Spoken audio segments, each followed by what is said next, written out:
ಎಲ್ರಿಗೂ ನಮಸ್ಕಾರ. ನೆನ್ನೆ ವಿಡಿಯೋನ ಇವತ್ತು ಕಂಟಿನ್ಯೂ ಮಾಡ್ತಾ ಇದ್ದೀನಿ. ನೆನ್ನೆ ನಾವು ಹಾಸನ ಬಂದಿದ್ದಲ್ವ, ಸಡನ್ನಾಗಿ ಹೊರಟಿ. ಸೊ ಹಾಗಾಗಿ ಬಂದಿದ್ದು ಸ್ನಾನ ಮಾಡಿಸ್ಬೇಕಾಗಿತ್ತು ನನ್ನ ಮಗನಿಗೆ.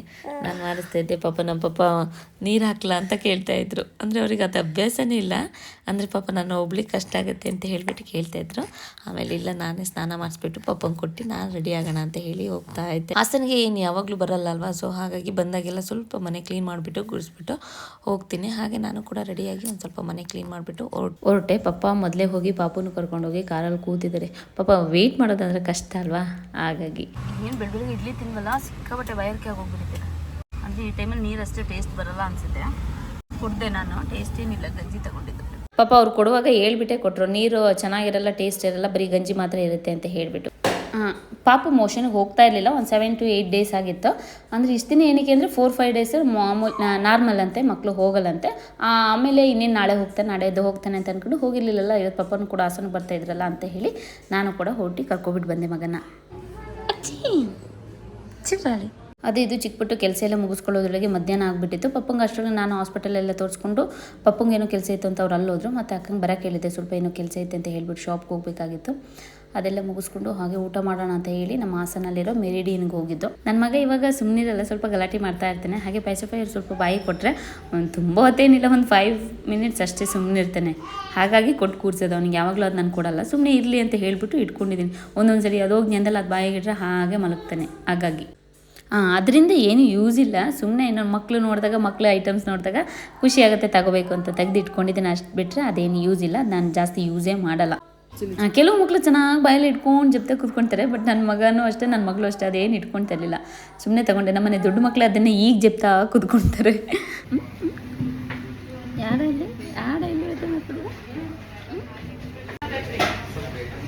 ಚಿಲ್ಲಿ ಚಿಕನ್ ಅನಿಸುತ್ತೆ ತಗೊಂಡಿದ್ದು, ಮರ್ತೋಗ್ಬಿಟ್ಟಿದೆ.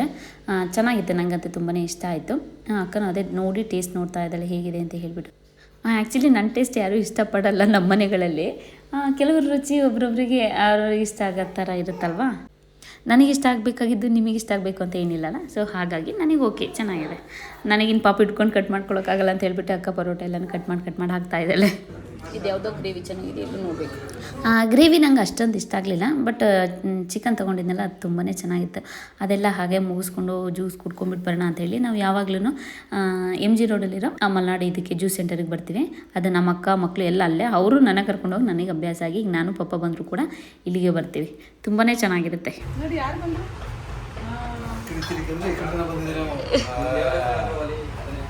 ಖುಷಿ ಅದಕ್ಕೆ. ಡ್ಯಾಡಿ ಇವಾಗ ಬಂದಿದೆ. ಫೋಟೋ ತಗೊಳ್ಳೋಣಂದ್ರೆ ಒಟ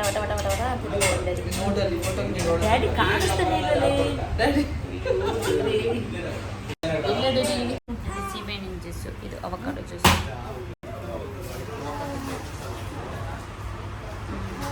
ನೋಡಿ, ನಮ್ಮ ಪಪ್ಪ ಬಂದು ಇವಾಗ ನಾನು ಬಿಟ್ಟು ಹಾಸನಿಂದ ನನ್ನ ಮಗಳಿಗೆ ಮೇಲೆ ಬಂದಿದ್ದಾಳೆ. ಇವತ್ತು ಕರ್ಕೊಬಂದಿದ್ದಾರೆ. ಯಾವಾಗಲೂ ಭುವನ ಅವ್ರ ಡ್ಯಾಡಿ ಕರ್ಕೊಬರೋದು. ಇವತ್ತು ಡ್ಯಾಡಿ ಕರ್ಕೊಬಂದಿದ್ದಾರೆ.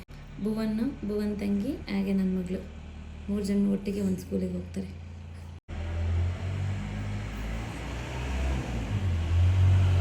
ನನ್ನ ಮಗಳು ನೋಡಿ, ಬೆಳಗ್ಗೆ ನಾನು ಹೋಗಲ್ಲ ಅಂತ ಹೋಗಿ ಶೆಡ್ಡಲ್ಲೆಲ್ಲ ಬಚ್ಚಿಡ್ಕೊ ಕೂತಿದ್ಲಂತೆ. ನಾವು ಹಾಸನ ಹೋಗಿದ್ದು. ಇವಾಗ ಖುಷಿಯಾಗಿ ಬರುತ್ತೆ. ವ್ಯಾನ್ ಹತ್ತವ್ರಿಗೂ ಆ ಥರ ನಾಟಕ ಮಾಡುತ್ತೆ. ಲಂಚ್ ಬ್ಯಾಗ್ ಏನು ಮಾಡಿ ಬಂದಿದ್ದು. ಅಪ್ಪ ಅದಕ್ಕೆ ಸ್ಕೂಲಿಗೆ ನನ್ನಂಗೆ ಹೋಗೋಕ್ಕೆ ಇಷ್ಟನೇ ಇಲ್ಲ. ನನಗೂ ಅಷ್ಟೇ. ಆ ಸ್ಕೂಲಲ್ಲಿ ಬೆಳಗ್ಗೆ ಹೋಗಿದ ತಕ್ಷಣ ಪ್ರೇಯರಲ್ಲಿ ಪೇಪರ್ ಓದಿಸೋರು, ಇಂಗ್ಲೀಷ್ ಓದಿಸೋರು, ಬುಕ್ ಓದಿಸೋರು. ನನಗದೆಲ್ಲ ಆಗಿದ್ದ ಮಾತು. ಏನು ಮಾತಾಡಿದೆ ನನ್ನ ರಾಜ್ಕುಮಾರಿ. ಅಬ್ಬಬ್ಬಬ್ಬ, ನನ್ನ ಮಗಳಿಗೆ ಇದು ಆಸೆ ಅಂತ ಬಿಟ್ಟೆ ನೋಡಿ. ಎಷ್ಟು ಕೆಲಸ ಮಾಡ್ತೇ ಗೊತ್ತಾ ನನ್ನ ಮಗಳು. ಎಲ್ಲಿ ಕೆಲಸ ಮಾಡುತ್ತೆ, ತಮ್ಮಂಗೋಸ್ಕರ ಏನು ಬೇಕಾದರೂ ಎಲ್ಲ ಮಾಡುತ್ತೆ ನನ್ನ ರಾಜ್ಕುಮಾರಿ. ನನ್ನ ಮಗಳೇ, ಡ್ರೆಸ್ ನಾನು ತೊಗೊಬಂದಿದ್ದೆ, ಡ್ಯಾಡಿ ತೊಗೊಬಂದಿದ್ದೆ. ಇಲ್ಲಿಗೆ ಹಾಕು ಮಗಳೇ, ಬರ ಈಚೆಗೆ ಬಾ. ಇದನ್ನು ನಾನು ತಗೊಬಂದ ಅಂತ ಈ ಥರ ಕಲರ್ಫುಲ್ ಇತ್ತು ಅಂತ ಹೋಗಿ ತೊಗೊಬಂದೆ. ಬಟ್ ಇದೇ ಇಷ್ಟ ಇಲ್ಲ ನನಗೆ. ಅವಾಗ ಉದ್ದ ಇತ್ತು, ಇವಾಗ ಕರೆಕ್ಟಾಗಿದೆ. ಎಲ್ಲ ಮಗಳು ಬಿಡು ರಾಜ. ನೋಡಿ, ಅವ್ರ ಅಜ್ಜ ಏನು ಸ್ನ್ಯಾಕ್ಸ್ ಹೊತ್ಕೊಬಂದಿರೋದ. ಸುರಿ ಹಾಕೋದಲ್ಲ, ಸುರಿ ಒಂದೇ ಸರಿ ಪ್ಲಾಸ್ಟಿಕ್ ಮಕ್ಕಳೇ ಮಾಡು. ಹಾಂ ಹೊತ್ಕೊಬಂದಿರೋದು ನೋಡಿ. ಇದೆಂತ ಶಾವಿಗೆ ಬೇರೆ ತಗೊಬಂದಿದ್ದಾರೆ. ಗೂಗ್ಲಿ ಬಿಸ್ಕೆಟ್ಸು, ಮಾರಿ, ಏನೇನಿದೆ ಎಲ್ಲನೂ ಒಂದು 2 ಹಾಕಿ ಅಂದಿರ್ತಾರೆ ನಮ್ಮ ಡ್ಯಾಡಿ. ಇವತ್ತು ನಮ್ಮ ಮನೆ ಬೆಡ್ಡು ಸೋಫಾ ಎಲ್ಲ ಕ್ಲೀನ್ ಮಾಡೋಕ್ಕೆ ಅಂತ ಹೇಳಿ ಅಗರ್ ಅವ್ರದ್ದು ಗ್ರ್ಯಾಂಡ್ ಬೆಡ್ ವಾಕ್ಯೂಮ್ ಕ್ಲೀನರ್ನ ತರಿಸಿದ್ವಿ. ಇದು ಯಾವ ಥರ ಕ್ಲೀನ್ ಮಾಡುತ್ತೆ ಅಂತ ಬನ್ನಿ ನೋಡ್ಕೊಂಡ್ಬಿಟ್ಟು ಬರೋಣ. ನೋಡಿ, ಈ ಮಿಷಿನಿಂದ ಬರೀ 4-5 ನಿಮಿಷದಲ್ಲಿ ನಮ್ಮ ಮನೆ ಬೆಡ್ಡು ಸೋಫಾ ಎಲ್ಲನೂ ಕ್ಲೀನ್ ಮಾಡ್ಕೊಬೋದು. ಹಾಗೆ ನಾವು ಹಾಸಿಗೆ ಮೇಲೆ ಮಲಗಿರ್ತೀವಿ, ಊಟ ಮಾಡಿರ್ತೀವಿ, ಮಕ್ಕಳು ಅಂದಮೇಲೆ ಆಟ ಆಡಿರ್ತಾರೆ, ಅದ್ರ ಮೇಲೆ ಬೆವರು ತಿಂದಂಥ ಆಹಾರ ಪದಾರ್ಥಗೆಲ್ಲ ಬೆಡ್ ಮೇಲೆ ಬಿದ್ದಿರುತ್ತೆ. ನಮಗೆ ಕಣ್ಣಿಗೆ ಕಾಣ್ದ ಅದೆಷ್ಟೋ ವೈರಸ್ಗಳು, ಜಮ್ಸ್ಗಳು ಇಲ್ಲಿ ಸೃಷ್ಟಿಯಾಗಿರುತ್ತೆ. ಇದನ್ನೆಲ್ಲ ಆಗೋರು ಬೆಡ್ ವಾಕ್ಯೂಮ್ ಕ್ಲೀನರ್ ಡೀಪ್ ಆಗಿ ಹುಡುಕಿ ಕ್ಲೀನ್ ಮಾಡುತ್ತೆ. ಇದ್ರ ಕೆಳಗೆ UV ಪ್ರೊಟೆಕ್ಷನ್ ಲೈಟ್ ಸಿಸ್ಟಮ್ ಇರುತ್ತೆ. ಇದು 99% ಜಮ್ಸ್ ಮತ್ತು ವೈರಸ್ನ ಕಿಲ್ ಮಾಡೋದ್ರಲ್ಲಿ ಸಹಾಯ ಮಾಡುತ್ತೆ. ಕ್ಲೀನ್ ಮಾಡುವಾಗ UV ಲೈಟ್ಸ್ ರನ್ ಆಗ್ತಿದೆಯಾ ಇಲ್ವಾ ಅಂತ ಈ ಮೇಲ್ಗಡೆ ಇರೋ ಈ ಲೈಟ್ಸ್ಗಳಿಂದ ಗೊತ್ತಾಗುತ್ತೆ. ಇದು ವೈಬ್ರೇಷನ್ ಬಟನ್. ಇದನ್ನು ಪ್ರೆಸ್ ಮಾಡಿದರೆ ಕೆಳಗಡೆ ಇರೋ ಈ ಪ್ಯಾಡ್ ವೈಬ್ರೇಟ್ ಆಗಿ ಬೆಡ್ನಲ್ಲಿರೋ ಧೂಳನ್ನು ಬಡಿದೆಬ್ಬಿಸಿ ಕ್ಲೀನಾಗಿ ತೆಗೆದಾಕತ್ತೆ. ಈ ಕಲೆಕ್ಟ್ ಆಗಿರೋ ಧೂಳನ್ನು ಡಿಸ್ಪೋಸ್ ಮಾಡೋದು ತುಂಬಾ ಸುಲಭ. ಈ ಬಟನ್ನ ಪ್ರೆಸ್ ಮಾಡಿದರೆ ಇದು ಡಿಟ್ಯಾಚ್ ಆಗುತ್ತೆ. ಫಿಲ್ಟರ್ ಕ್ಯಾಪ್ ಎಲ್ಲ ತೆಗೆದು ಈ ಡಸ್ಟ್ನ ಡಿಸ್ಪೋಸ್ ಮಾಡಿದರೆ ಮುಗೀತು. ಇದನ್ನು ಸುಲಭವಾಗಿ ಮನೇಲಿ ಎಲ್ಲಿ ಬೇಕಾದರೂ ಯಾವ ಮೂಲೆಯಲ್ಲಿ ಬೇಕಾದರೂ ಸ್ಟೋರ್ ಮಾಡ್ಬೋದು. ನಿಮಗೂ ಏನಾದರೂ ಈ ಪ್ರಾಡಕ್ಟ್ ಇಷ್ಟ ಆಗಿದ್ರೆ ಇದ್ರ ಲಿಂಕ್ನ ನಾನು ಡಿಸ್ಕ್ರಿಪ್ಷನ್ ಬಾಕ್ಸಲ್ಲಿ ಕೊಟ್ಟಿರ್ತೀನಿ, ಹೋಗಿ ಚೆಕ್ ಮಾಡಿ ಬೈ ಮಾಡ್ಬೋದು.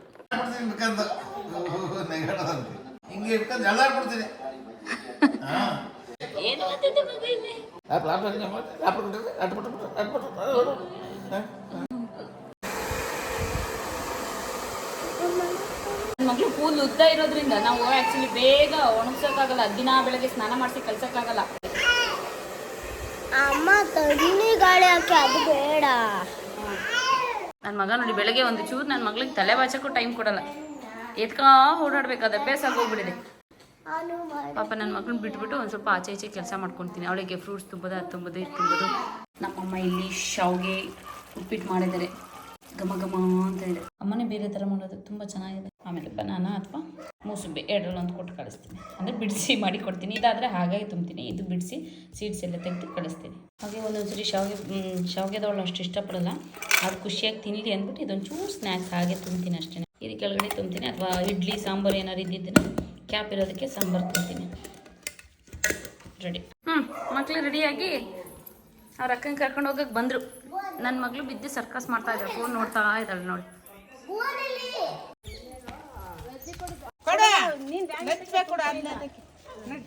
ನಡಿ ಮಗಳು, ಸ್ಟಾರ್ಟ್ ಇವಳ್ದು. ನೋಡಿ, ನಮ್ಮ ಭುವನ್ ಬೇಕು ಅಂತ ಇಲ್ಲಿ ಹಿಂಗೆ ಶೂ ಕಟ್ಕೊಂತಿರೋದು. ಅವರೆಲ್ಲ ಹೋದ್ಮೇಲೆ ಲಾಸ್ಟಿಗೆ ಓಡೋಗೋಕ್ಕೆ. ನಾವು ಚಿಕ್ಕದ್ರಲ್ಲಿ ಈಗೆಲ್ವ ಮಾಡ್ತಾ ಇದ್ದಿದ್ದು, ಬಸ್ ಇಳಿದ್ಮೇಲೆ ಅವ್ರು ಬರೋವರೆಗೂ ಸ್ವಲ್ಪ ದೂರ ಓಡೋಗೋದು, ನಿಂತ್ಕೊಳ್ಳೋದು. ಆ ದಿನಗಳು ಎಷ್ಟು ಚೆನ್ನಾಗುತ್ತೆ, ನೆನೆಸ್ಕೊಂಡ್ರೆ ಖುಷಿಯಾಗುತ್ತೆ. ತಿಂಡಿ ಈಗ ಮಾಡ್ಬೇಕು, ಶಾವಿಗೆ ಉಪ್ಪಿಟ್ಟು ನಿಮ್ದು ಈಗ ಮಾಡ್ಬೇಕಾ? ರೊಟ್ಟಿ. ಹಾಂ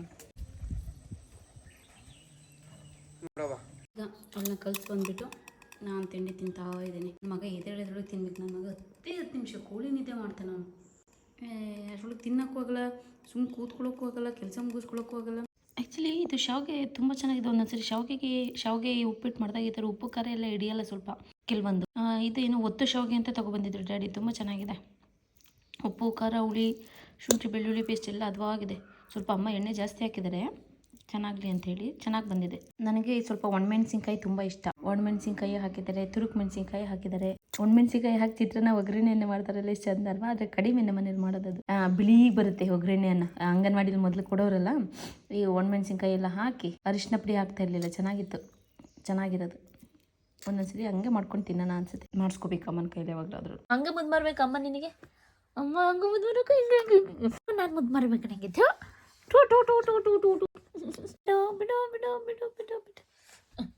ಇದು ನೋಡಿ, ಒಳ್ಳೊಳ್ಳೆ ಎಲ್ಲರಿಗೂ ಗೊತ್ತಿರುತ್ತೆ. ನಾನು ಯಾವಾಗೂ ಬೆಂಗಳೂರಲ್ಲಿ ನನ್ನ ಮಗಳು ಯಾವಾಗಲೂ ಶಾಪಿಂಗ್ ಹೋದಾಗ ತಗೊಂಡಿದ್ದೆ. ಅವಾಗ ನನಗೆ 8 ಮಂತ್ಸ್, ಹಾಗಾಗಿ ಪಾಪುಗಾಗುತ್ತೆ ಅಂತ ತಗೊಂಡಿದ್ದೆ. ಆ ಪಾಪು ಕುಡಿಸ್ಲಿಲ್ಲ ಅಂದ್ರೆ ಇದು ಚೆನ್ನಾಗಿತ್ತಲ್ಲ ನೋಡೋಕ್ಕೆ, ಮನೇಲಿ ಇಡೋಕ್ಕೂ ಕೂಡ ಚೆನ್ನಾಗುತ್ತೆ ಅಂತ ತಗೊಂಡಿದ್ದೆ. ಇದನ್ನು ನನ್ನ ಮಗಳಿಗೆ ಇದೆಲ್ಲ ಯೂಸ್ ಆಗ್ತಾ ಇರಲಿಲ್ಲ, ಹಾಗಾಗಿ ತಗೊಂಡಿರಲಿಲ್ಲ. ಆದರೆ ಇದು ನೋಡೋಕೆ ಚೆನ್ನಾಗಿತ್ತು. ನಾನು ಪ್ರೆಗ್ನೆಂಟ್ ಅಲ್ವಾ, ಆಸೆ ಆಗಿತ್ತು ಅಂತ ಹೇಳಿ ತಗೊಂಡೆ. ಬಟ್ ನನ್ನ ಮಗ ಹಾಸ್ಪಿಟಲಲ್ಲಿ ಇದ್ದಾಗ ಮಾತ್ರ ತುಂಬ ಚೆನ್ನಾಗಿ ಯೂಸಿಗೆ ಬಂತು. ಪ್ರತಿಯೊಬ್ಬರು ನರ್ಸು ಬಂದಾಗೆಲ್ಲ ಇದು ತುಂಬ ಚೆನ್ನಾಗಿದೆ, ಎಲ್ಲಿ ತಗೊಂಡ್ರಿ, ಇದೇನು ಸ್ಟೀಲಿಂದ, ಹಿತ್ತಾಳೆದ, ಮಣ್ಣಿಂದ ಏನು ಅಂತಿದ್ದು ಯಾವ್ದು ಮೆಟೀರಿಯಲ್ ಅಂತ ನನಗೆ ಗೊತ್ತಿಲ್ಲ. ಬಟ್ ತಗೊಂಡೆ, ಯಾಕಂದರೆ ಬೆಳ್ಳಿ ತಗೊಬೋದಿತ್ತು. ಬಟ್ ಅದು ಇಂಥ ಜಾಗದಲ್ಲಿ ಶಾರ್ಪ್ ಇರುತ್ತೆ, ಸ್ಟೀಲಿಂದ ಬರುತ್ತೆ, ಈ ಥರ ಶಾರ್ಪ್ ಇರುತ್ತೆ. ಮಕ್ಕಳಿಗೆ ಅದು ಕಷ್ಟ ಆಗುತ್ತೆ, ಒಂದ್ಸರಿ ನಿಗ್ರು ಬಿಡ್ತೇವೆ ಹಾಲು ಕುಡಿಸುವಾಗ. ಹಾಗಾಗಿ ನಂಗೆ ಇದು ತುಂಬ ಚೆನ್ನಾಗಿತ್ತಲ್ಲ, ಇಲ್ಲೆಲ್ಲ ನೋಡಿದೆ ಅಂತ ಶಾರ್ಪ್ ಇರಲಿಲ್ಲ, ಹಾಗಾಗಿ ತಗೊಂಡೆ. ತುಂಬಾ ಚೆನ್ನಾಗಿದೆ. ನರ್ಸು ದಿನಕ್ಕೆ 1-2-3 ಸರಿ ಬಂದು ಕುಡಿಸೋರು ಹಾಲನ್ನ, ಸ್ಟಾರ್ಟಿಂಗ್ ಒಂದು 3 ಡೇಸ್. ಬಟ್ ಬೇರೆ ಬೇರೆ ನರ್ಸ್ ಬರೋರು, ಆ ನರ್ಸ್ ಎಲ್ಲ ಸಿಸ್ಟರ್ಸ್ ಎಲ್ಲ ಹೇಳೋರು ಚೆನ್ನಾಗಿದೆ, ಇದು ಎಲ್ಲಿ ತಗೊಬಿಟ್ಟು ಬಂದ್ರಿ ಅಂತ ಹೇಳಿ. ಡಾಕ್ಟ್ರು ಹಾಗೆ ಟ್ಯಾಬ್ಲೆಟ್ ಕೊಟ್ಟಿದ್ರು, ಹಾಲಿಗೆ ಮಿಕ್ಸ್ ಮಾಡಿ 1/4 ಭಾಗದಷ್ಟು ಟ್ಯಾಬ್ಲೆಟ್ ಕೊಡಿ ಅಂತ. ಹಾಗಾಗಿ ಕುಡಿಸ್ತಿದ್ನಲ್ಲ, ಅದಕ್ಕೆ ಹೇಳ್ತಾ ಇದ್ದೀನಿ. ಮತ್ತು ಇದು ಲಿಂಕ್ ಗಿಂಕೆಲ್ಲ ಕೇಳ್ಬಿಟ್ಟು ನಂಗೆ ಗೊತ್ತಿಲ್ಲ, ಅದು ಯಾವುದೋ ಮಾಲಲ್ಲಿ ಹೋದಾಗ ತೊಗೊಂಬಂದಿದ್ದು. ಇದೆಲ್ಲ ಕಡೆ ಸಿಗುತ್ತೆ ಇದು. ಡಿ ಮಾರ್ಟಲ್ಲೂ ಕೂಡ ಸಿಗ್ಬೋದು ಅನ್ಸುತ್ತೆ. ಕೆಲಸ ಮಾಡಕ್ ಬಿಡ್ದಂಗೆ ಹೆಂಗ್ ನೋಡಿ, ಕೆಲಸ ಮಾಡಕ್ ಬಿಡ್ದಂಗೆ, ತಿಂಡಿ ತಿನ್ನಕ್ ಬಿಡ್ದಂಗೆ ಹೆಂಗ್ ಆಡ್ತದೆ. ನಿನಗೆ ಈ ಥರ ಎತ್ಕ ಕುತ್ಕೋಬೇಕು. ಅಟ್ಲೀಸ್ಟ್ ಅವ್ನು ಕೆಳಗಡೆ ಚಾಪೆಲ್ ಹಾಸ್ಕೊಂಡು ಮಲಗಿದ್ರೆ ನಾವು ಮಲಗದು ಅಂದ್ರೆ ಆಟ ಆಡ್ತಾ ಕುತ್ಕೊಂಡ್ರೆ ನಾವು ಕೆಲಸ ಮಾಡ್ಬೋದು. ಇಲ್ಲವೇ ಇಲ್ಲ.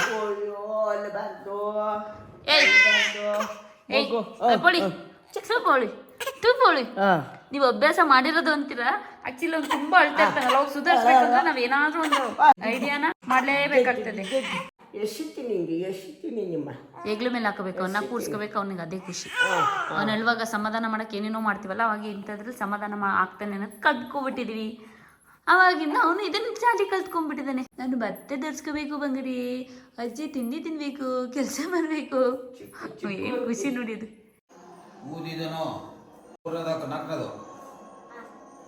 ಜಂಬದ ಕೋಳಿ ಯಾರೋ ಪಪ್ಪ ಕನ್ನಡ ಹೇಳ್ಕೊಡ್ತಾ ಇದ್ದಾರೆ ನೋಡಿ. ಅವತ್ತಿಂದ ನನ್ನ ಮಗಳು ಹೇಳಿಸ್ಕೊಂಡಿಲ್ಲ ಇಲ್ಲಿವರೆಗೂ ನೋಡಿ. ಅಲ್ಲಿಂದ ಬಂದು ಆ್ಯಕ್ಚುಲಿ ನಾನು ಜೋಡಿಸೇ ಇರಲಿಲ್ಲ, ಅಂದರೆ ಅವಾಗ ಕಟ್ತಾ ಇತ್ತು, ನಂಗೆ ಜೋಡ್ಸೋಕ್ಕೆಲ್ಲ ಮನಸ್ಸಿರ್ತಾ ಇರಲಿಲ್ಲ. ಆಮೇಲೆ ಪಾಪು ಅದ 3 ತಿಂಗಳು ಆಗಲಿಲ್ಲ ನನಗೆ.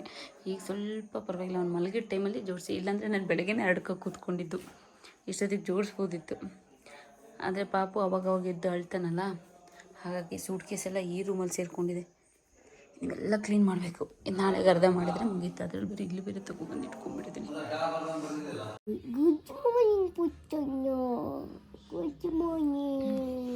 ಗುಡ್ ಮಾರ್ನಿಂಗ್ ಬಂಗಡಿ. Good morning my sweetheart. Good morning ಅಮ್ಮ. Good morning. ಗುಡ್ ಮಾರ್ನಿಂಗ್ ಹೇಳಿ ರಾಜ್ಕುಮಾರ. Good morning. ಬೆಳಗ್ಗೆ ಬೇಗ ಎದ್ದು ಕೂತ್ಕೊಂಡ್ಬಿಡುತ್ತೆ. ಏನು ತೋಟಕ್ಕೆ ಹೋಗ್ಬೇಕು ಅವ್ರ ಅಜ್ಜನ ಜೊತೆ ಏನ. ಪೋಳಿ ನನ್ನ ಮಗ, ನನಗೂ ಮಲಗಕ್ಕೆ ಬರಲ್ಲ, ಅದು ಮಲಗಲ್ಲ. ನನಗೂ ನಿದ್ದೆ ಮಾಡಕ್ ಬರಲ್ಲ. ಕತ್ಲೆಯಲ್ಲಿ ಹಾಲು ಕುಡಿಯೋದು ಬಿಟ್ಬಿಟ್ಟು ನಗರ್ತಾ ಕೂತ್ಕೊಂತಾನೆ. ಮಾತಾಡ್ಬೇಡ ನೀನು, ನಗಾರ್ಬೇಡ ನೀನು. ನನಗೂ ನಿದ್ದೆ ಮಾಡಕ್ ಬರಲ್ಲ. ನನ್ನ ಮಗಳಿಗೂ ನಿದ್ದೆ ಮಾಡಕ್ಕೆ ಬರಲ್ಲ. ಎದ್ದು ಕೂತ್ಕೊಂಡು ನಗಡೋದು ಮಾತಾಡೋದು ಮಾಡುತ್ತೆ. ನನ್ನ ಮಗಳು ನೋಡಿ, ಲಾಸ್ಟ್ ಟೈಮಲ್ಲಿ ಹೋಗೋ ಟೈಮಲ್ಲಿ ಹಿಂದಿ ಹೋಮ್ವರ್ಕು ಬರೀತಾ ಇದೆ. ಇವಾಗ ಕೂತ್ಕೊಂಡು ನೋಡಿ ನನ್ನ ಮಗಳು ಅದಾಗೆ ಬಿಡಿಸಿರೋದು, ಫೋನ್ ನೋಡ್ಕೊಂಡು ಇಲ್ಲಿ ಇಡಿರೋದು. ಇದೊಂದು ಸ್ವಲ್ಪ ಅಷ್ಟು ಚೆನ್ನಾಗಿ ಬಂದಿಲ್ಲ. ಓಕೆ, ಫಸ್ಟ್ ಅದು ಡೈರೆಕ್ಟ್ ಅವಳೇನು ರಫ್ ಸ್ಕೆಚ್ ಹಾಕೊಳ್ಳೋದೇ ಇಲ್ಲ, ಡೈರೆಕ್ಟ್ ಬಿಡಿಸೇ ಬಿಡುತ್ತೆ. ಹಾಗಾಗಿ ಸ್ವಲ್ಪ ನೀಟಾಗಿ ಬಿಡಿಸಿ ಚೆನ್ನಾಗಿ ಬರುತ್ತೆ. ಹಾಗೆ ಸುಮ್ಮನೆ ನಾನು ನನ್ನ ಮಗ ಆಟ ಆಡ್ತಿದ್ವಲ್ಲ, ಮನೇಲಿ ಇರಲಿ ಅಂತ ಒಂದು ಫೋಟೋ ತೆಕ್ಕೊಂಡೆ ಅಷ್ಟೇ. ಈಗ ನಾನು ನಮ್ಮ ಮಗನಿಗೆ ಎಣ್ಣೆ ಹಾಕ್ತಾ ಇದ್ದೆ. ಸ್ನಾನ ಆಯ್ತು ನನ್ನ ಮಗಂದು, ಸ್ನಾನ ಆಯ್ತು, ಈಗ ಮಲ್ಕೊಳ್ಳುತ್ತೆ. ಇನ್ನು 1/4 ಗಂಟೆಗೆ ಇನ್ನು ಎದ್ದು ಬಿಡ್ತಾನೆ. ಈಗ ಸ್ನಾನ ಮಾಡಿ ಮಲಗಿಸ್ಬಿಟ್ರೆ ಇನ್ನು 1/4 ಗಂಟೆ ಮತ್ತೆ ಎದ್ದೇಳ್ತಾನೆ. ಮತ್ತೆ ತೂಗ್ತಾ ಇರ್ಬೇಕು ಅವಾಗವಾಗ 10 ನಿಮಿಷಕ್ಕೆ. ಅಲ್ಲ ಮಗನೇ, 10 ನಿಮಿಷಕ್ಕೆ ತುಂಬ್ತಾ ಇರ್ಬೇಕು. 10 ನಿಮಿಷ, 1/4 ಗಂಟೆ 20 ನಿಮಿಷ ಕರೆಕ್ಟಾಗಿ ಮಲಗ್ತಾನೆ. ಆಮೇಲೆ ಮತ್ತೆ ಎದ್ದು ಬಿಡ್ತಾನೆ. ಹಾಗೆ ಬಟ್ಟೆ ಎಲ್ಲ ಜೋಡಿಸ್ಕೊಳ್ಳೋದಿತ್ತಲ್ಲ, ನಿನ್ನೆ ಅಷ್ಟು ಅರ್ವಿದ್ದೆ. ಈಗ ಎಲ್ಲ ತಿಂಡಿ ಮುಗಿಸ್ಕೊಂಡು ಬಟ್ಟೆ ಎಲ್ಲ ರೆಡಿ ಮಾಡ್ಕೊಳ್ಳೋಣ ಅಂತ ಹೋಗ್ತಾ ಇದ್ದೆ. ಅವನು ಎದ್ರೆ ಒಂದು ಕೆಲಸ ಆಗಲ್ಲ. ಈಗ ನಂಗೆ ಏನೇನು ಎಲ್ಲೆಲ್ಲಿ ಯಾವುದೇ ಇಟ್ಟಿದ್ದೀನಿ ಅಂತಲೇ ಗೊತ್ತಿಲ್ಲ. ಈಗೆಲ್ಲ ಜೋಡಿಸ್ಕೊಂಬರ್ಬೇಕು. ಈಗ ಅಲ್ಲಿ ಕೆಲವೊಂದು ಜೋಡಿಸ್ತಾ ಇದ್ದೆ. ಯಾವ್ಯಾವ ಎಲ್ಲೆಲ್ಲಿ ಹಿಂಗೆ ಜೋಡಿಸೋಣ ಅನ್ಕೊಳ್ತಿರ್ತೀನಿ. ಹೊಸದಾಗಿ ಎಲ್ಲ ಒಂದೊಂದು ಕಡೆ ಕಾಣಿಸ್ತೀವಿ. ಈಗ ಯಾವ್ದು ಎಲ್ಲೆಲ್ಲಿ ಇಡೋದು ಅನ್ನೋದೇ ಗೊತ್ತಾಗ್ತಾ ಇಲ್ಲ ನನಗೆ. ಇನ್ನು ಅದರಲ್ಲಿ ಏನಿದೆಯೋ ಅದು ಓಪನ್ ಮಾಡಬೇಕು. ಅಂದರೆ ನಾವು ಪ್ಯಾಕ್ ಮಾಡ್ಕೊಂಡು ಬರುವಾಗ ನಮ್ಮನ್ನು ಚೆಂದ ಪ್ಯಾಕ್ ಮಾಡ್ತಾರೆ ಆಯಿತಾ. ಇಂತಿಂತಕ್ಕೆ ಇಡಬೇಕು ಅಂತಲ್ಲ, ಐಟಮ್ಸ್ನ ಹೇಗೆ, ಲಗೇಜ್ನ ಹೇಗೆ ಕಡಿಮೆ ಮಾಡ್ಕೊಬೋದು ಅಂತ ಹೇಳಿ ಮಾಡ್ತಾರೆ. ನಾನು ಗಾಗಲ್ಸ್ ಎಲ್ಲ ಇದಕ್ಕೆ ತುಂಬ್ಕೊಬಂದಿದ್ದೆ. ಇದು ಇಲ್ಲಿ ನೋಡಿ ಒಂದು ಲಾಟ್ ಬಿದ್ದಿದೆ ಇದನ್ನು. ಆಮೇಲೆ ಬಳೆಗಳು ಸಿಗುತ್ತೆ, ಬಳೆಗಳು ಮಧ್ಯ ಯಾವ್ಯಾವ ಈಗ ಎಲ್ಲೆಲ್ಲಿ ಜೋಡಿಸೋದು ಅಂತ ಗೊತ್ತಿಲ್ಲ. ಬಟ್ಟೆ ಮಧ್ಯೆ ಎಲ್ಲ ಹಾಳಾಗಬಾರ್ದು ಅಂತ ಇಟ್ಕೊಬಂದಿರ್ತೀನಲ್ಲ, ಹಾಗಾಗೆಲ್ಲ ಚೆಲ್ಲಪಿಲಿ ಆಗೋಗ್ಬಿಡಿದೆ. ಇದು ನೋಡಿ, ಇದನ್ನು ಪುಟ್ಟಾಣಿ ಕುಕ್ಕರ್ ತೊಗೊಂಡಿದ್ದೆ, ಎಲ್ಲ ಹೋಗಿದ್ದೆ, ಚೆನ್ನಾಗಿತ್ತು ಅಂತ ಹೇಳಿ ತೊಗೊಂಡಿದ್ದೆ. ನನ್ನ ಮಗಳು ಹಾಳು ಮಾಡ್ತಾಳೆ ಅಂತ ಹೇಳ್ಬಿಟ್ಟು ಇಲ್ಲೆಲ್ಲ ಬಚ್ಚಿಟ್ಟಿದ್ದೆ. ಈ ಬಟ್ಟೆ ತೆಗಿಬೇಕಾ ಕಾಣಿಸ್ತಿ ಇದೊಂದು. ಯಾವಾಗಲೂ ಏನೇನೋ ತೊಗೊಂಡಿದ್ದು ನನಗೆಲ್ಲ ಈಗ ನೆನಪು ಬರ್ತಾಯಿದೆ. ಇದು ನನ್ನ ಅಕ್ಕನ ಎಂಗೇಜ್ಮೆಂಟ್ ಮೇಲೆ, ನನ್ನ ಎಂಗೇಜ್ಮೆಂಟಲ್ಲ ಅಕ್ಕನ ಎಂಗೇಜ್ಮೆಂಟೆಲ್ಲ ಇಟ್ರಿ ತೊಗೊಬಂದಿದ್ದು. ಇದರಲ್ಲಿ ಸ್ವೀಟ್ಸು ಚಾಕ್ಲೇಟ್ಸ್ ಎಲ್ಲ ಇಟ್ಬಿಟ್ಟು ಕೊಡೋಕ್ಕೆ ಅಂತ ನೋಡಿ. ಹಾಗೆ ಇದೊಂದು ನೋಡಿ, ಇದು ಎಷ್ಟು ಚೆನ್ನಾಗಿದೆ ಗೊತ್ತಾ. ಇದು ಯಾವಾಗಲೂ ತುಂಬ ದಿನ ಆಗಿತ್ತು ತಗೊಂಡೆ, ಈ ಗುಗ್ಗೆ ತೆಗಿಯೋಕ್ಕೆ ಅಂತ ಹೇಳಿ ನೋಡಿ. ಇದು ಯಾವಾಗಲೂ ಹುಡುಕ್ತಿದೆ. ಇದು ಯಾವಾಗಲೂ ತೊಗೊಂಡಿದ್ದು, ನನಗೆ ಯಾವಾಗ ಬೇಕು ಅವಾಗ ಸಿಗಲಿಲ್ಲ. ಇವಾಗೇನೋ ಜೋಡಿಸ್ಕೊಳಕ್ಕೆ ಹೋದಾಗ ಸಿಗ್ತಾಯಿದೆ. ಚೆನ್ನಾಗಿದೆ ಇದು ಗುಗ್ಗೆ ತಗೊಳ್ಳೋಕ್ಕೆ ಅಂತ. ಇದರಲ್ಲಿ ಯಾವ್ಯಾವ ಬೇಡ ಯಾವ್ಯಾವ ಬೇಕು ಎಲ್ಲ ಬಿಸಾಕಬೇಕು ನೋಡಿ. ಇವೆಲ್ಲ ನಾನು ಯೂಸೇ ಮಾಡಲ್ಲ, ಸುಮ್ಮನೆ ತಂದು ಇಟ್ಕೊಳ್ಳೋದು. ಇನ್ನೊಂದಂದರೆ ನಾನು ಮೇಕಪ್ಪೇ ಜಾಸ್ತಿ ಮಾಡಲ್ವಲ್ಲ, ಹಾಗಾಗಿ ಯೂಸ್ ಬರಲ್ಲ. ಇದು ಡಾರ್ಕ್ ಸರ್ಕಲ್ಗೆ ಅಂತ ತೊಗೊಂಡಿದ್ದೆ. ಇದೊಂದು ಸ್ವಲ್ಪ ಯೂಸ್ ಮಾಡಿದ್ದೀನಿ ಅಷ್ಟೇ ನೋಡಿ. ಇದೊಂದು ಯೂಸಿಗೆ ಬರುತ್ತೆ. ಅಲ್ಲಲ್ಲ ಇದೇನು ಅಂದರೆ ಈಗ ಸ್ಕಿನ್ನಿಗೂ ಮತ್ತು ಬಟ್ಟೆಗೂ ಅಂಟುತ್ತೆ. ಈಗ ತುಂಬ ಡೀಪ್ ಇದ್ದರೆ ಅಲ್ಲಿಗೆ ಹಾಕ್ಬಿಟ್ಟು ಅಂಟಿಸ್ಕೊಬೋದು. ಇಲ್ಲಾಂದ್ರೆ ಬೈತಲೆ ಬಟ್ಟೆ ಹಾಕ್ತಾ ಇರ್ತೀವಲ್ಲ, ಇಲ್ಲಿ ಆಚೆ ಈಚೆ ಜರುಗಾಡುತ್ತಲ್ಲ ಬೈತಲೆ ಬಟ್ಟೆ, ಆವಾಗ ಈ ಥರ ಇರುತ್ತೆ ನೋಡಿ. ಇದು ಗೊತ್ತಲ್ವಾ, ವಾಟ್ರ್ ಬಾಟ್ಲ್ಗಳಿಗೆ ಏನಾದರೂ ಅಂಟಿಸ್ಕೊಬೋದು. ಇದು ಅಂಟಿಸ್ಬಿಟ್ಟು ಅದ್ರ ಮೇಲೆ ಡಿಸೈನಾಗಿಂದ ಯಾವುದಾದ್ರೂ ಒಂದು ಗೊಂಬೆ ಕೂರಿಸ್ಬೋದು. ಹಾಗೆ ಈ ಥರ ನೋಡಿ, ಇದನ್ನು ಇಲ್ಲಿಗೆ ಅಂಟಿಸಿ ಅದ್ರ ಮೇಲೆ ಬೈತಲೆ ಬಟ್ಟೆ ಕೂರಿಸಿದ್ರೆ ಹಾಗೆ ಸ್ಟಿಫಾಗಿ ಕೂತ್ಕೊಳ್ಳುತ್ತೆ. ಮತ್ತು ಇಲ್ಲಷ್ಟೇ ಇಯರಿಂಗ್ಸು ಸ್ವಲ್ಪ ವೆಯ್ಟ್ ಇರುತ್ತಲ್ವ, ಮತ್ತು ಇಲೆ ಬೀಳ್ತಾ ಇರುತ್ತೆ. ಆ ಟೈಮಲ್ಲಿ ಕೂಡ ಇದು ಹಾಕ್ಕೊಬೋದು. ಯೂಸಿಗೆ ಬರುತ್ತೆ. ಅದು ತುಂಬ ಕೊಟ್ಟಿರ್ತಾರೆ. 2-3 ಪ್ಯಾಕ್ ಇದೆ, ನಾನು ಸ್ವಲ್ಪ ಯೂಸ್ ಮಾಡಿದ್ದೀನಿ. ಹಾಗೆ ಇದು ನೋಡಿ, ಕಾಲೇಜ್ ಟೈಮಲ್ಲಿ ಇದು ತೊಗೊಂಡಿದ್ದೆ, ಚೆನ್ನಾಗಿತ್ತು. ನೋಡಿದರೆ ಏನೋ ಒಂಥರ ಹಾಗೆ ಇಟ್ಕೊಳ್ಳೋಣ ಅನಿಸುತ್ತೆ. ಆದರೆ ವೇಸ್ಟ್ ಹಂಗೆ ಇಟ್ಕೊಂಡು ನಾನು ತುಂಬ ಲಾಟ್ ಬಿದ್ದಿವೆ. ಏನೇನು ಹೋಗಲ್ದು ಬೀಳ್ತಿದ್ದೆಲ್ಲ, ಇದೆಲ್ಲ ವೇಸ್ಟ್. ಚೆನ್ನಾಗಿತ್ತು. ನನಗೆ ಮೊದಲು ಈ ಥರ ಎಲ್ಲ ಹಾಕ್ಳೋಕೆ ಇಷ್ಟ ಆಗೋದು. ತುಂಬ ಏನೇನೋ ಇಷ್ಟಪಟ್ಟವಾಗ ತಗೊಳ್ಳುವೆ. ಇವಾಗ ಸ್ವಲ್ಪ ಇಂಟ್ರೆಸ್ಟ್ ಕಡಿಮೆ ಆಗಿದೆ. ಹಾಗೆ ನೋಡಿ, ಇವೆಲ್ಲ ಕಾಲೇಜ್ ಟೈಮಲ್ಲಿ ನಮ್ಮ ಅಕ್ಕ ತಗೊಂಡಿದ್ದು. ಅವಳು ನನಗೆ ಎಲ್ಲ ಜಾಸ್ತಿ ತಂದು ಕೊಡೋಳು. ಎಲ್ಲ ಎಷ್ಟು ಚೆನ್ನಾಗಿದೆ ನೋಡಿ. ಇದೆಲ್ಲ ಬಿಂದಿ ನಾನೆಲ್ಲ ತೊಗೊಂಡಿರ್ತೀನಿ, ಬಟ್ ನನಗೆ ಬೇಕಾದ ಟೈಮಲ್ಲಿ ಯಾವುದೂ ಕೈಗೆ ಸಿಗೋಲ್ಲ. ಬಟ್ ನಾನು ಜಾಸ್ತಿ ಯೂಸ್ ಮಾಡೋದು ಇದೇ ಥರ ಬಿಂದೆ. ಇದರಲ್ಲಿ ಇನ್ನೂ ಚಿಕ್ಕದು ಯೂಸ್ ಮಾಡ್ತೀನಿ. ಅದು ಕ್ಯಾಮ್ರಾಗೆ ಒಂದೊಂದು ಸರಿ ಕಾಣಿಸೋದಿಲ್ಲ. ಎಷ್ಟೋ ಜನ ರೀಲ್ಸಲ್ಲಿ ಹೇಳ್ತಿರ್ತೀರ ಸ್ಯಾರಿಗೆಲ್ಲ ಬಿಂದಿ ಹಾಕಿದ್ರೆ ಚೆನ್ನಾಗಿರುತ್ತೆ ಅಂತ ಹೇಳಿ. ನೋಡಿ, ಎಲ್ಲ ಒಂದೇ ಥರದ್ದು, ಬಟ್ ಇದಕ್ಕಿಂತ ಇದು ಚಿಕ್ಕದು, ಇದಕ್ಕಿಂತ ಇದು ಚಿಕ್ಕದು, ಇದ್ರಿಗಿಂತ ಇನ್ನೂ ಚಿಕ್ಕದು ಹಾಕ್ತಾ ಇರ್ತೀನಿ. ಸೊ ನಾನು ಜಾಸ್ತಿ ಹಾಕೋದು ಇದೆ. ಬಟ್ ಅದು ಕ್ಯಾಮ್ರಾ ಹಿಡಿದ್ರೂ ಕ್ಯಾಮ್ರಾ ಬೆಳಕಿಗೆ ಕಾಣಿಸಲ್ಲ, ಅಷ್ಟು ಚಿಕ್ಕದು ಹಾಕ್ತಾ ಇರ್ತೀನಿ. ಎಲ್ಲ ಇದು ನೋಡಿ, ಇದು ಅದೇ, ಇದೆರಡು ಅದೇ, ಇದು ಅದೇ. ನಾನು ಮುಂಚೆಯಿಂದನೂ ಅಷ್ಟೇ ಕಾಲೇಜಿಂದ ಒಂದೇ ಥರ ತೆಗೆದು ನೋಡಿ. ಇದು ಇದೆ, ಅದ್ರಲ್ಲಿ ಒಂಚೂರು ಆಚೆ ನಂಗೆ ಆ ಥರ ಕಲರ್ ಇಡಬೇಕು. ಇದು ಖಾಲಿನೇ ಆಗಿದೆ ಸ್ವಲ್ಪ ನೋಡಿ. ಅದರಲ್ಲೇ ಪುಟ್ಟದಿದು, ಇದು ಬಿಂದಿ ಇಟ್ಟರೆ ಕಾಣಿಸೋದೇ ಇಲ್ಲ ನೋಡಿ. ಇದು ಅದಕ್ಕಿಂತ ಚಿಕ್ಕದಿದೆ ನೋಡಿ. ಇವೆಲ್ಲ ಒಂದೇ ಥರದ್ದು, ಬಟ್ ಸೈಜ್ ಸ್ವಲ್ಪ ಚೇಂಜ್ ಇದೆ ಅಷ್ಟೇ. ಅದರಲ್ಲೂ ಇನ್ನೂ ಚಿಕ್ಕದು ಬರುತ್ತೆ ನೋಡಿ, ಈ ಥರದ್ದು. ನನಗೆ ತುಂಬ ಇಷ್ಟ. ಈ ಥರ ಬಾಕ್ಸಲ್ಲಿ ಬರುತ್ತಲ್ಲ ಅದು. ಯಾಕಂದರೆ ಒಂದು ಸ್ವಲ್ಪ ತಿಕ್ಕಾಗಿ ಕಾಣಿಸುತ್ತೆ. ಇದೆಲ್ಲ ಇಟ್ಟರು ಒಂದೊಂದ್ಸರಿ ಕಾಣಿಸಲ್ಲ, ನಮ್ಮ ಖುಷಿಗೆ ಹಾಕೊಬೇಕಷ್ಟೇ. ಬಿಟ್ಟರೆ ಇದು ನಾವು ಯಾವ್ಯಾವ ಡ್ರೆಸ್ ಇರುತ್ತೆ ಆ ಡ್ರೆಸ್ಸಿಗೆ ಹಾಕ್ಕೊಂಡ್ರೆ ಪಕ್ಕ ಬಿಂದಿ ಇಟ್ಟಾಗೂ ಕಾಣಿಸುತ್ತೆ. ನಮ್ಮ ಬಟ್ಟೆ ಯಾವ ಕಲರ್ ಇರುತ್ತೆ ಅದಕ್ಕೂ ಎದ್ದು ಕಾಣಿಸುತ್ತೆ ಹಾಕ್ಕೊಂಡ್ರೆ. ತುಂಬ ಇಷ್ಟ ನನಗಿತ್ತು. ತುಂಬ ಎದ್ದು ಖಾಲಿ ಆಗಿದ್ವಿ. ನನ್ನ ಮಗಳು ಬೀಳ್ಸೋದು ತುಂಬೋದು ಅದೇ ಮಾಡ್ತಾ ಇರ್ತಾಳೆ, ಒಂದೊಂದ್ಸರಿ ಬಿಸಾಕಿರ್ತೀನಿ. ಹಾಗೆ ನೋಡಿ, ಇಲ್ಲಿ 10 ಹಳೇ ಕಾಲದ 10 ಪೈಸೆ. ಅಂದರೆ ಸ್ವಲ್ಪ ನಾನು ಎಲ್ಲದರಲ್ಲೂ ದುಡ್ಡು ಫುಲ್ ಖಾಲಿ ಮಾಡಬಾರ್ದಂತೆ. ಎಲ್ಲ ಒಂದು ಕಾಯಿನ್ ಆದರೂ ಇಟ್ಟಿರ್ಬೇಕಂತ, ಯಾವುದೇ ಜಾಗದಲ್ಲಾದ್ರೂ ಅಷ್ಟೇ. ನಾನು ಒಂದು ಪರ್ಸ್ ಸಿಗಲಿ, ಒಂದು ಬ್ಯಾಗ್ ಸಿಗಲಿ, ಒಂದು ಕಾಸ್ಮೆಟಿಕ್ಸ್ದಾಗಲಿ ಅಷ್ಟೇ, ಮತ್ತು ಡ್ರಾಯರ್ ಎಲ್ಲೇ ಆದರೂ ಚಿಕ್ಕವು 10 ಪೈಸೆ ಅಂತಲ್ಲ, 1 ರೂಪಾಯಿ ಕಾಯಿನ್, 2 ರೂಪಾಯಿ ಕಾಯಿನ್. ಹಾಗೆ ಇದು ಯಾವುದ್ರಲ್ಲಿ ಮೇಕಪ್ದ್ರಲ್ಲಿ ಇಟ್ಟಿದ್ದೀನಿ ನೋಡಿ, ಈಗ ಸಿಗ್ತಾ ಇದೆ 10 ಪೈಸೆ. ಚೆನ್ನಾಗಿದೆ ಅಂತ ನಾನು ಚಿಕ್ಕವಳಿದ್ದಾಗಿಂದ ಎತ್ತಿಟ್ಕೊಂಡಿದ್ದೆ ಅದು ಇದು. ಓಕೆ, ಸದ್ಯಕ್ಕೆ ಇವತ್ತಿಗೆ ಈ ವಿಡಿಯೋ ಇಲ್ಲಿ ಮುಗಿಸ್ತಿದ್ದೀನಿ. ನಾಳೆ ಮತ್ತೆ ಇನ್ನೊಂದು ವಿಡಿಯೋದಲ್ಲಿ ಸಿಗ್ತೀನಿ. ಧನ್ಯವಾದಗಳು.